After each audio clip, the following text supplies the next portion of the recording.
Comunicación con el presidente del Colegio de Abogados del Paraguay, el doctor Manuel Riera. Buen día, doctor, ¿cómo estás? Hola Carlos, hola Marcos, buen día, ¿cómo andan? Bien, Bien, bien, doctor. Te estamos llamando con respecto al comunicado que emitió ayer el Colegio de Abogados rechazando la designación o la posible designación de Víctor Ríos en la Corte Suprema. Sí, así tal cual es, Carlos, así es, Marcos. El colegio lo que hizo fue, al cierre de la jornada del lunes, reunirse en su consejo directivo como todas las tardes e hizo una evaluación del proceso de selección del Consejo de la Magistratura. Pero todo lo bueno, todo lo malo que rescatamos del proceso en sí, lo dejaremos para más adelante cuando los reglamentos para un nuevo proceso se discutan de nuevo. Entonces trataremos de ajustar lo que vimos ahí. Ahora, como este proceso continúa, si bien ahora ya en la cancha del Senado a la espera de un acuerdo presidencial, lo que dijimos es, el Colegio de Abogados podría considerar la posibilidad de posicionarse públicamente, pero en términos políticos, o sea, ¿qué piensa o qué elegiría o qué no elegiría si el colegio tuviera que hacer un ejercicio sobre esa terna? No es un problema jurídico, ojo, porque esto no tiene inhabilidad o incompatibilidad del lado de la norma para ningún competidor, pero pues decíamos, un senador activo está a punto de llegar a una Corte Suprema de un poder judicial que constitucionalmente es o se pretende que sea independiente. Entonces, ¿cómo queda esto de que un senador activo, candidato, que es a su vez senador activo, elector de sí mismo, pueda llegar a la Corte que se pretende independiente de los senadores y de los demás miembros de un poder legislativo o político en su esencia? Algo no quedaba bien, ¿verdad? Y como consecuencia de ese razonamiento, nosotros dijimos lo que dijimos en ese comunicado, ¿verdad? Que tendríamos ese problema, que vemos esa inconsistencia y que si tuviéramos que decir, no se elegiría un senador activo en el ejercicio de sus funciones. Eso es lo que el colegio comunicó más o menos. Claro, esa es la preocupación. El comunicado está fuerte, está duro, ¿verdad? Pero así como eso nosotros resaltamos en la etapa de nuestro digital de esta mañana justamente, y algunos abogados están respondiendo, por ejemplo, como la doctora Sara Parquet, ahora se dan cuenta, o sea, el presidente del colegio se dio cuenta de la intromisión del PLRA y los políticos en la corte, dice. Entonces hay una respuesta mía también, dice, así es, tardía la reacción cuando todo ya se cocinó y ahora los políticos se van a servir. Hubo un silencio cómplice, o sea, se sabía desde un principio. Nosotros también desde acá en nuestra etapa habíamos resaltado, creo que en la edición justamente le envié a algunos compañeros, cuando Víctor Ríos se inscribió, ahí ya habíamos advertido, senador inscribe su candidatura ante el Consejo y se rechaza, o sea, rechazan político en la Corte, habíamos advertido, porque esa era la inquietud generalizada ya de los abogados e incluso de los magistrados. ¿Por qué en esos comienzos ya no se analizó esta situación, doctor Riera? Lo que dice la doctora Sara Parqués tiene un tufo a sarcasmo, ¿verdad? Y yo la Mm. comprendo a ella porque ella está en contra de lo que dije yo en el tema del juicio político y de la Corte Interamericana en el caso de ¿cómo se llama? El doctor Bonifacio Ríos. Bonifacio Ríos, Mm. exacto, que es su esposo, en realidad, ¿verdad? Entonces, Mm. ese tipo de cosas la entiendo y no hay ningún problema. Ahora, sostener que el colegio no se haya dado cuenta es un error. Ahora, que no se esté informado de lo que el colegio hace es otra cosa. El colegio está trabajando no solamente en este proceso, está trabajando en todos los procesos de la época democrática de esta parte. En lo que a mí respecta, desde que estoy en el gremio hace más de 13 años. Y puntualmente en aunque uno no crea, el colegio está haciendo esfuerzos desde más o menos hace 3 o 4 años para que integrantes genuinos del gremio lleguen al Consejo de la Magistratura. Oscar Pacielos una prueba. Sacamos 24.000 personas del padrón de los funcionarios públicos que votaron esos abogados. Esa es otra prueba. Toda la discusión sobre quién debe o no debe estar como representante de la abogacía sentado en un consejo, esta es otra prueba, y que lo presida es otra prueba. Eugenio Jiménez proviene de ternas compuestas con este tipo de visión pro sistema, en el sentido de traer gente de afuera, esa es otra prueba. Y en este asunto puntual, el colegio tiene trabajado puntillosamente desde el día 1. La inquietud que estabas mencionando al comienzo, ya me la plantearon a mí antes, aquí en Asunción por supuesto, ¿verdad? Pero antes de arrancar el proceso, y nosotros le dijimos esto: nosotros como colegio de abogados tenemos un deber cívico, y este es un juego democrático que el colegio sí o sí va a jugar. Me decían a mí, pero eso existe, eso genera la posibilidad de que el colegio pueda conectar un proceso que ya está cantado. Yo le digo, aún así, el partido nosotros lo vamos a jugar. O sea, yo no, sobre la base de que está todo arreglado, entrego la cuestión, bajo los brazos y empiezo a hacer, ahí sí con mi silencio, una persona que acompaña lo inevitable. Todo lo contrario, el colegio se sentó en absolutamente todas las audiencias públicas, hizo un seguimiento, corto contigo y te mando al WhatsApp. Tengo más de 50 páginas de informes, escritas con estadísticas, con datos, con comparación, con puntaje en tiempo real, cómo votó cada consejero, cómo salieron los números, el cruce de esto, todo, absolutamente todo. Tengo todo eso trabajado a su vez al interior del Consejo de la Magistratura. Cuando nos salieron las votaciones, pedimos que se abra la información pública, sacamos la evaluación pública, se hizo eco en la prensa y hoy, al cierre de esta jornada, habré dado más o menos casi 20 entrevistas en la jornada de ayer y esta es la segunda del día de hoy. Entonces yo repito, no es que el colegio no haga, a lo mejor el resto no escucha, lo entiendo, pero nosotros sí creemos hoy que la posición del colegio tiene que ser política nomás ya. Nosotros hicimos el respeto de lo que va a ocurrir o no a lo largo de todo el consejo, porque el consejo tiene que hacer su trabajo. O sea, yo no puedo, sobre pretexto de descrédito, decirle que no haga o darle la espalda a lo que hace. Eso hace la gente que piensa así. El colegio es una institución. El colegio no se enfada, no se enoja, no se picha, no se ofende, no. Es una institución. Entonces yo como presidente de la institución participo igual. Hoy lo que el colegio pretende es simplemente decir algo que no se hizo. Este es el razonamiento, Carlos y Marco, solo antes para pensarlo, ¿verdad?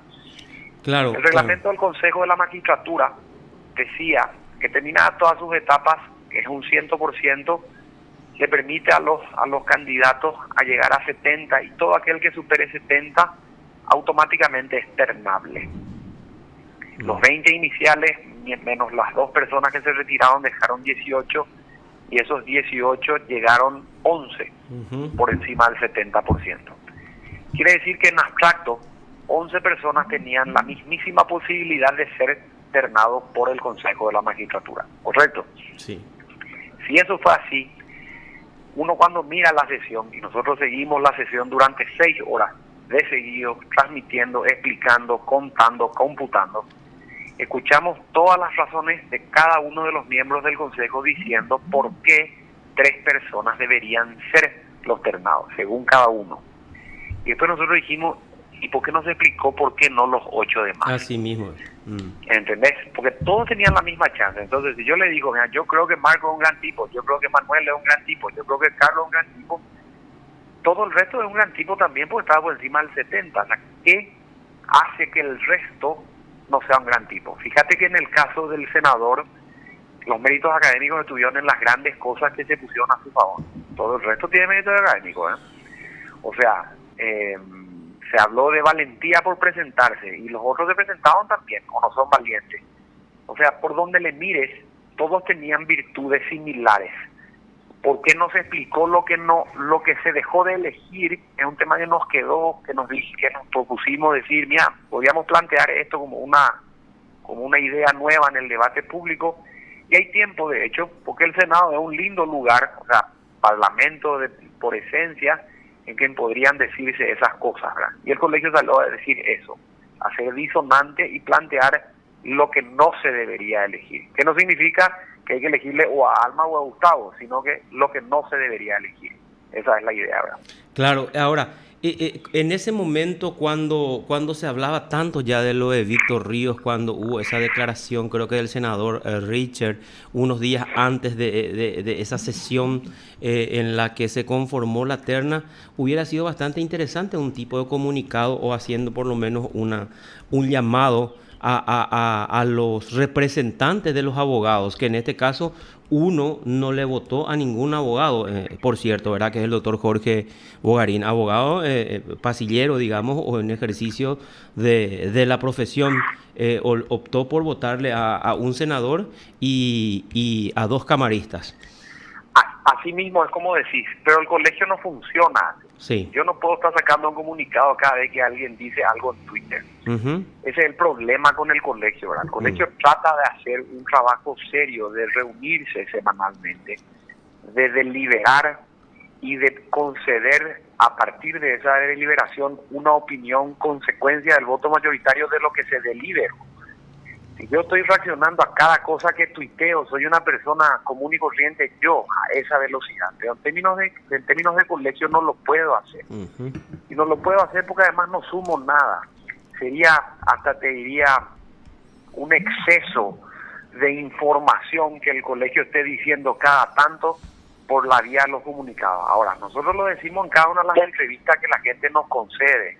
O me acuerdo exactamente después de ese lío, nosotros fuimos invitados a la inauguración que hizo el Ministerio de Hacienda de su nuevo instituto de tributario, y casualmente lo encontramos a Óscar Pacielo en esa inauguración y lo agarramos ahí y le dijimos exactamente esto que te está preocupando. O sea, si bien no podrá hacer todo el tiempo en el formato de un comunicado de esa manera y qué sé yo, como un consejo directivo que se expresa, ese trabajo se hace. Entonces, yo lo que quería nomás decir es, más allá de los momentos, en ese momento el proceso seguía y todavía no se sabía cómo iba a votar. Lo que decís de Bogarín es cierto, y sumar lo que hizo Torres Kinzer como representante de la docencia, no mencionó ningún docente. Hace lo mismo con Kriskovich, hace lo mismo con el doctor Ruffinelli, que si bien eligió un docente, también le dio voto de confianza al senador. O sea, en definitiva, hay mucho por decir. Yo te puedo mostrar después los sentidos de esos votos en sus órdenes, inclusive cómo se desempató, y que el propio Óscar Pacielo, producto de este esfuerzo de años que te mencionaba al comienzo, que el propio Eugenio Jiménez Rolón, como ministro, producto de estos esfuerzos de hace años, no lo hayan votado, te da la idea de que el trabajo está, aunque sigue siendo minoría. Claro, ahora lo que ustedes, o sea, como colegio son conscientes de la importancia de la postura que ustedes asumen en tal o cual tema. Y eso se refleja en los diferentes medios de comunicación en donde hoy se destacó este fuerte comunicado emitido. En ese sentido nomás iba mi pregunta, ya que ustedes tenían tantos elementos... Sí. Vos sabés que estoy sorprendido, honestamente yo no creí que iba a tener un alcance similar. Pero sí, así como decís, me llamó la atención. Yo creo que sin querer eso despertó un sentir que está instalado en mayor cantidad de lugares. Así mismo es. Entonces es el sentir generalizado, por eso es que explotó esto, ¿verdad? Y tiene el respaldo y circula por los diferentes grupos de WhatsApp, por todos los medios, porque eso está reproduciendo la gente, ¿verdad? Porque ese es el sentir de la gente, que todo se cocinó, que todo se fraguó, que hay gente que se prestó a la maniobra, ¿verdad? Y en ese sentido, o sea, ustedes, por ejemplo, no hicieron referencia al representante de los abogados, en este caso el doctor Jorge Bogarín, ¿verdad? Con respecto a su postura. Digo, no es como una especie, no sé si decirle llamada de atención. Solo las entrevistas que nos concedieron, así como esta, diciendo exactamente lo que estás diciendo, ¿verdad? Si vos ves el sentido de los votos del doctor Jorge Bogarín, vas a darte cuenta que él le votó en este orden, ¿verdad? A la doctora Alma Méndez, a la doctora María Teresa González y en tercer lugar al senador Víctor Ríos. Sí. 2 juezas y un senador, ¿verdad? Y un abogado, y un político, exacto, y ningún representante de la abogacía en este sentido. Entonces, esto es algo que el gremio de abogados del pasillero no hay. Así mismo, o sea, De hecho, en el par de rondas que se dieron después, en la segunda, en la tercera y en la cuarta, como todo el mundo se ratificaba en sus ternas, entre ellos Jorge Bogarín, el Consejo de la Magistratura se empantanó porque como tiene una composición par, por un lado, y el presidente tiene prohibido desempatar, por otro lado, la situación no se iba a ningún lado y ningún candidato alcanzaba 6 votos para tener una mayoría. Tuvo que haber hecho Óscar Paciello una renuncia a uno de sus votos y le dio el voto de confianza a Gustavo Campos y eso terminó dando o desacomodando el voto que faltaba y con eso se conformó el tercer lugar. O sea, te digo que lo de Jorge Bogarín lo tenemos muy presente, pero lo tenemos presente, como te digo, para otro momento, porque en definitiva esa es una etapa otra vez que acaba de terminar, pero un proceso que continúa.